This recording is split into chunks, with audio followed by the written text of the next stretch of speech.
Една од клучните теми кога што разговаравме со таксистите е од понеделник до петок, поради тоа што слаб му интересот да ја одржуваат трета смена, дел поголемите компании немаат трета смена, а нашите сограѓани имаат некогаш потреба од ургентни ситуации или ситуации за користење на јавен превоз. Јавниот превоз е директна ингеренција на општината и се договоривме со нив да три компании задолжително по 3 коли имаат минимално од понеделник до петок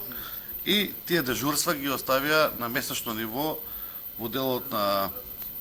општина Кавалаци, во кол центарот и ги повикувам сите граѓани. Доколку се соочат со таков проблем да не може да дојдат до такси услуга во работните денови од X причини, да се обратат до кол центарот поради тоа што ние имаме законска регулатива да таа мора да има такси превоз. На тие состаноци се разговараше и на повеќе теми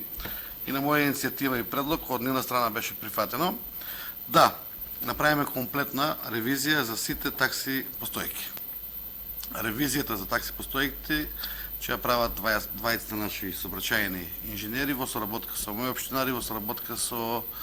полицијска станица од сообраќајното одделение и во соработка со таксистите. Ја би бил среќен, пак ќе кажам, ако успееме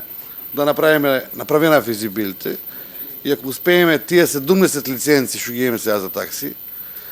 општина Кавалаци да биде првата општина што ќе набаве индиректно 17 електрични автомобили со инфраструктура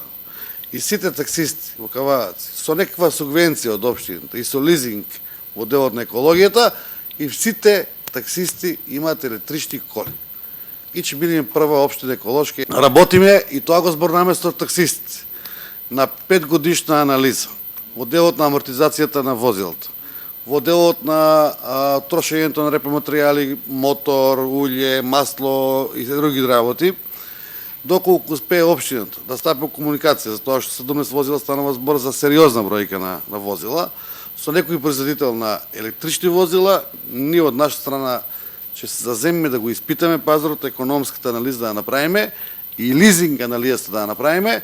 да се земат 17 возила, односно си ги купат таксистите, без разлика кој колку има,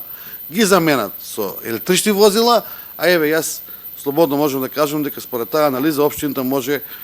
20 до 25% да парципира уделот на учеството на купување на тоа возило. Нормално, легитимно, ова е предлог, кој што нема да биде ставен утре на маса, ќе биде после септември, октомври,